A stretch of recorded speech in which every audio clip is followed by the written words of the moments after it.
Hey guys, this is Red Shadow. Welcome back to another recent gaming video.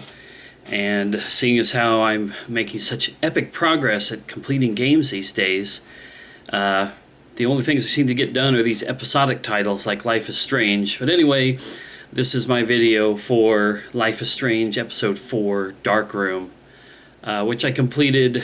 It's the 2nd of August today. I completed it on the 31st, so the day before yesterday. The reason why I was thinking about it is, I don't know if you can make it out on the TV back there, but I'm currently watching a handful of my favorite YouTubers playing through earlier episodes of this. I've missed it since they put their videos out in the last couple of months.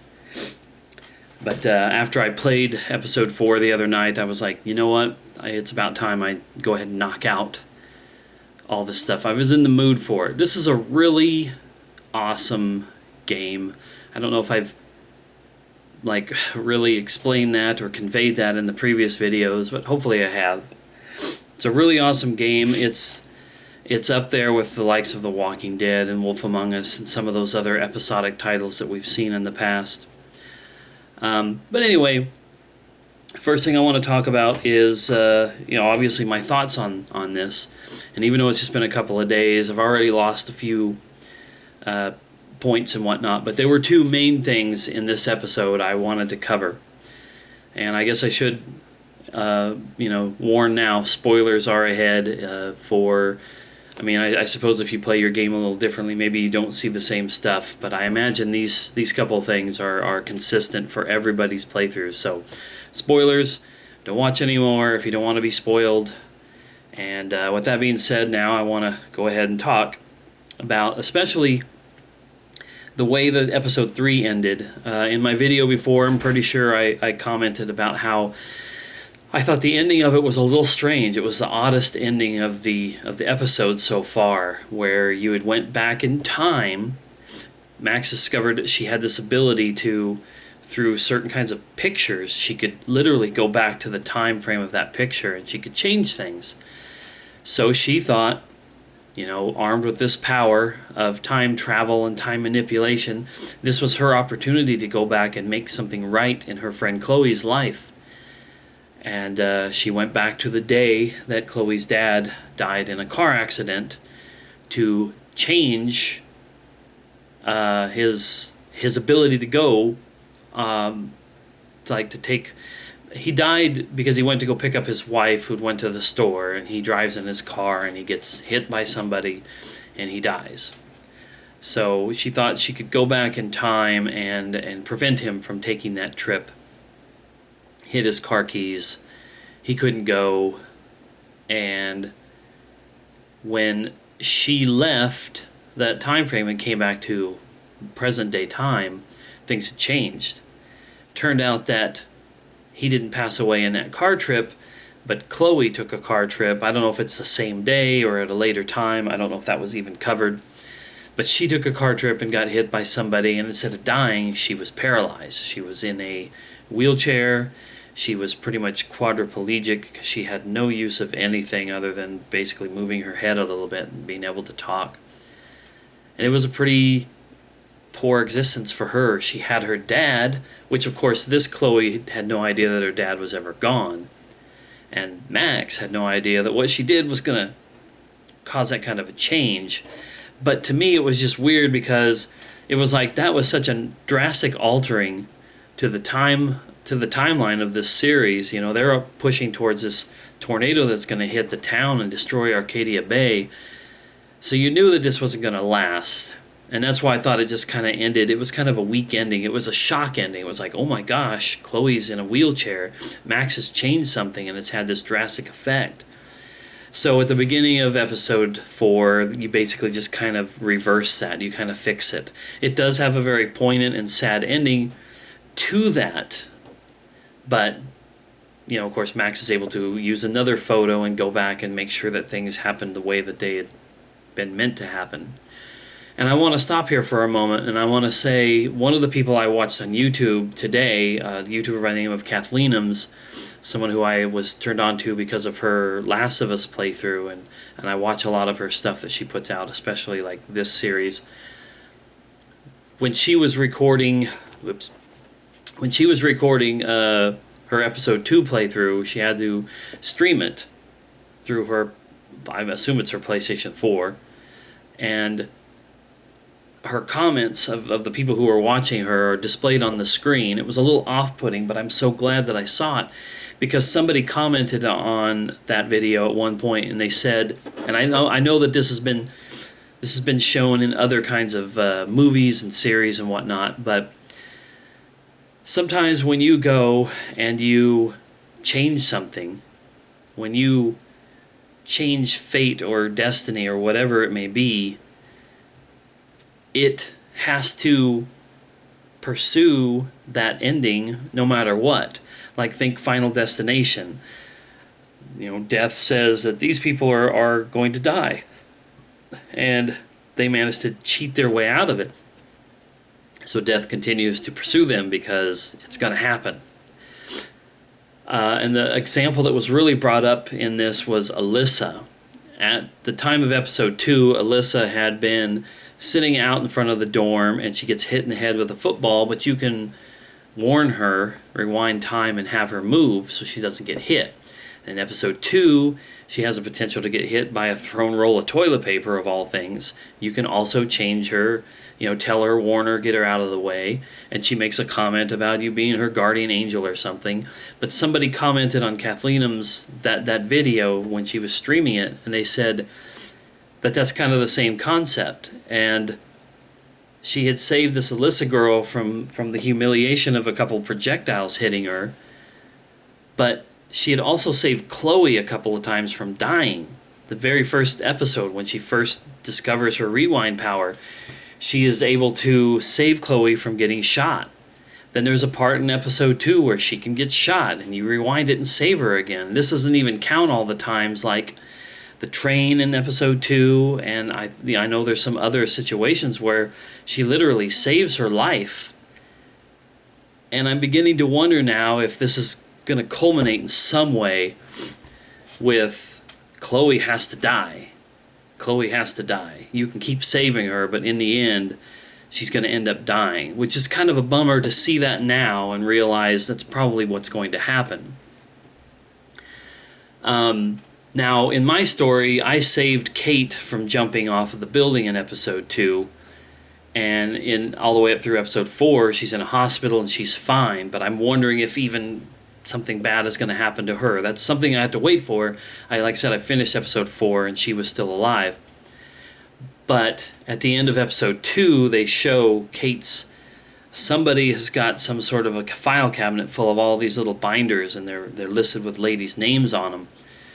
And Kate was in that one, so I'm wondering if she still ends up getting killed by whoever this is. I mean, now that I'm done with episode 4, there's only one more episode of this to wrap it all up, but it's still just something I keep thinking about. How is that going to play out with people like Chloe, with people like Kate, etc., etc.? Now, the other big thing that was revealed to me in episode 4 is that, well, I'm going to mention another thing really quick. Rachel Amber, the missing lady from all the way through this game, someone who was very, very close to Chloe, someone who was known on the school campus and has been missing for a handful of months. They have a scene in there where they believe they know where she may be or where her remains may be. And they go back to the junkyard that was in episode 2, and they dig it up, and there's somebody in the ground. All they show is, it just seems like a little bit of a colored piece of clothing, and both Chloe and Max are like struck by the smell of it. So it's obviously somebody or something that's dead. I'm not saying that it isn't a dead whatever, but they didn't specifically say this is Rachel. They didn't completely uncover and see her face, even though her remains would have been rotted. No particular things, and even if they said, "Oh, that's her necklace, that's her watch, that's even her ID with her," without being able to visually verify it or go all CSI and say these are her dental records that match up with the teeth on the body, I will not believe 100% that it's Rachel's body yet. We'll have to see, because the way it was handled it was just sort of like brushed aside. They find her, Chloe has this fire lit under her ass, and she wants to take out whoever's doing this. And I feel like that's another reason why maybe they didn't show for sure that it was Rachel, that Chloe might do something reckless without knowing for sure that it was Rachel.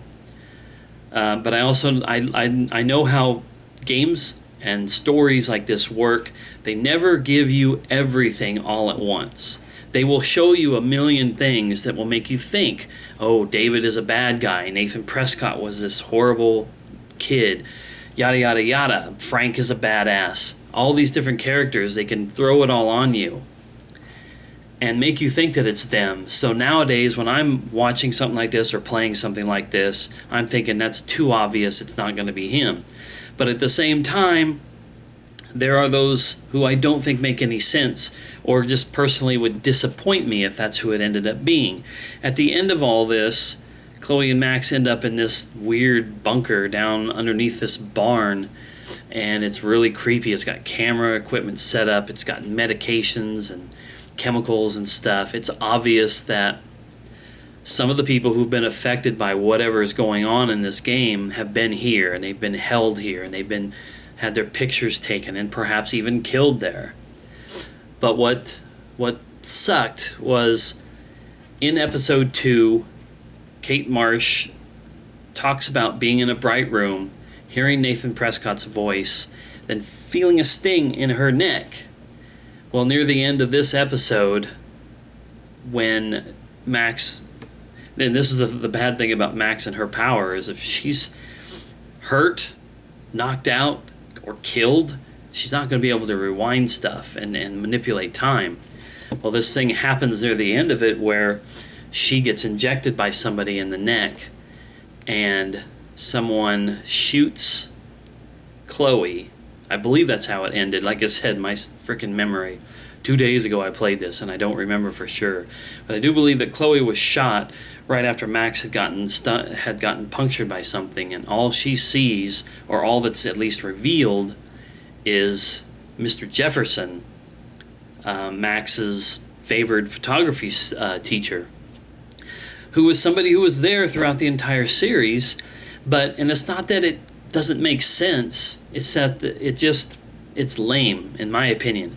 If Mr. Jefferson ends up being the top dog, or at least some sort of main character in whatever this particular group of people who are, abducting or making these girls disappear, drugging them at parties, and if Nathan and Mr. Jefferson are some sort of a partner, like a tandem of some sort, I just feel a little let down. It kind of reminds me of something, that would let me down from like the Scream movies, where it's the one guy in one movie and it's his mom in the next movie. It's just kind of, I'm not big into horror movies. I'm not big into these mystery kind of things. I don't read Sherlock Holmes or any of the million copycats that have come along since.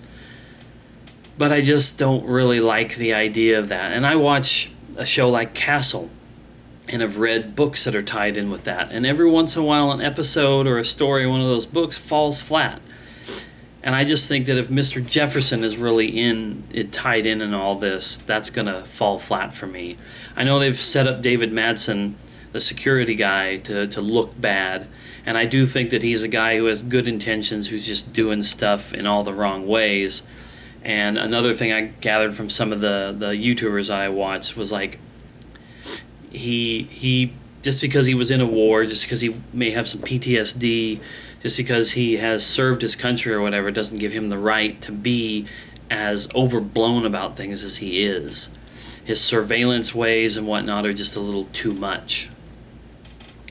And that's the way I figure it's going to go with Madsen. I figure it's going to end up being that he knew about something, or he had clues about something, and instead of going about it what most of us would think is the right way, he just decided to take matters into his own hands. Cameras everywhere, taking pictures, tracking people. He has GPS coordinates on people, cars, tracking them by license plates, like he was going too far out there. Good intentions, but done in all the wrong ways. That's really all I can say about Madsen. But yeah, that's That's how it ended, though, was showing Mr. Jefferson there and probably involved in some way, and I feel let down about that. But I go back to something I asked in an earlier episode, or that I was pondering about in one of my previous videos about an earlier episode of this, is just how much of, well, like, we have this mystery. Okay, that's cool. That's given us something to move on. It's giving us something to use our powers for. But are we ever going to learn where these powers came from? Are we going to learn why Max has these abilities? And there's been a lot of talk in this about the Prescott family in general and how long they've been around and that they're evil and they're this and that. So if there's a supernatural thing with the weather phenomenon and Max's powers, did the Prescott family fit into it in that way somehow? Or are they just literally a greedy family that's high on their own power? I guess we'll find out. I'm looking forward to it, though. The last episode will probably be out, I would say probably in September, because this one came out near the end of July. It's usually about a month and a half to 2 months so far on these. I can't wait. I'm really looking forward to finishing this off. It's been a really good one. And even though I hate the wait in between these episodes, I'm really digging the gameplay style of these Telltale games with the Walking Dead and Wolf Among Us. I have the Game of Thrones game, but I'm not going to play it, I think, until I've had a chance to watch the series a bit, because I've never read the books or watched any of the TV show. But I really like a lot of the stuff that they're putting out with Telltale Games. And then here you got Don't Nod Entertainment and Square Enix putting Life is Strange out. So I hope that they have something else to do once this series wraps up. And anybody else out there who wants to do it, as long as there's going to be a decent story and good writing, I will probably really, really be into it. Because right now, this is about the only thing I can sit down and actually finish playing. Well, I don't want to get into it in this video, but I've tried to start some other full, console-style games and PC games, and I just play them for a little while, and then I'm just done. I really hate it, but at least I've got stuff like this. So anyway, I don't want to babble any longer than this. I really, really enjoyed this game. Looking forward to the last one. If anybody out there else who's played this, I hope you're enjoying it too. And that's it for me. See you next time.